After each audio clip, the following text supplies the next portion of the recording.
যাকে যতটুকু যোগ্যতা দিয়ে সৃষ্টি করেছে তিনি ততটুকুই হলো অ্যাবেল।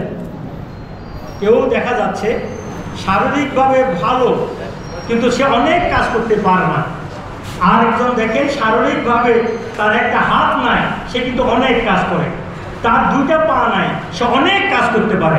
রাষ্ট্রের কোনো অর্থ যার জন্য বরাদ্দ হবে সেই পাবে, অন্য কেউ এটাকে কোনো বাদ বসাতে পারবে না। ইনশাআল্লাহ সেই কাজটি শুরু হয়েছে, আজকে তার আনুষ্ঠানিকতা মাত্র। আপনারা আরো সম্মানের জায়গায় পাবেন, পৌঁছে যাবেন, সাহস করে বলবেন। আর আমার নাম্বার কার্ড আপনার প্রত্যেকে রাখবেন। কেউ যদি কোথাও আপনাদেরকে হ্যারাসমেন্ট করে ও কথা বলে দেবেন, সাইফুর রহমান আমাদের আত্মীয়, আমরা তাকে এই বিষয়টি জানাবো। দেখা যাক আপনাদেরকে কে অবজ্ঞা করে, কে অবহেলা করে, আমি একটু দেখতে চাই। আমরা আজকে বেশি কথা আমি বলছি না, যতটুকু সে তালিকা দিতে পেরেছে উপজেলা প্রশাসনের থেকে অতটুকু কিন্তু স্যাংশন করা হয়েছে। 65% পর্যন্ত বিদ্যুৎ বিল সাশ্রয় করে আপনাকে রাখে প্রশান্তিতে।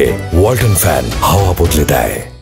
হয়তো কেউ যদি বেশি এসে থাকে আপনারা আজকে নাও পেতে পারেন, কিন্তু পরবর্তীতে আমরা আবার এগেইন এই বিষয়ে একটা তালিকা প্রস্তুত করার জন্য বলেছি, এবং পুরা মিরেশরাইতে অন্তত গত 15 বছরে আপনারা যারা এক টুকরা কিছুই পাননি আমরা তাদের কাছে আগে পৌঁছাবো।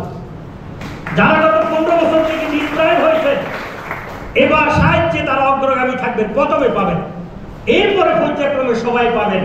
এখানে আমরা কোনো দল মত কোনো কিছু দেখবো না। আমরা আমাদের দায়িত্ব হলো সুষম বন্টন, সকল মানুষের কাছে যথাসময়ে যথার্থভাবে পৌঁছে দেয়া। It's our duty.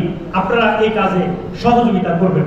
আমি আর কথা বাড়াতে চাই না, আমি অনুরোধ করবো যার যে যোগ্যতা আছে। এর আগে আমরা আবুধাবি একটা প্রোগ্রাম করেছিলাম, আমি সেখানে বলেছি প্রত্যেকটা ইউনিয়নে আপনাদের মতো ডিজাবেল লোকদের চাকরির সুযোগ আছে, সেটা এখন ইনশাল্লাহ আমি কার্যকরভাবে ব্যবস্থা করব।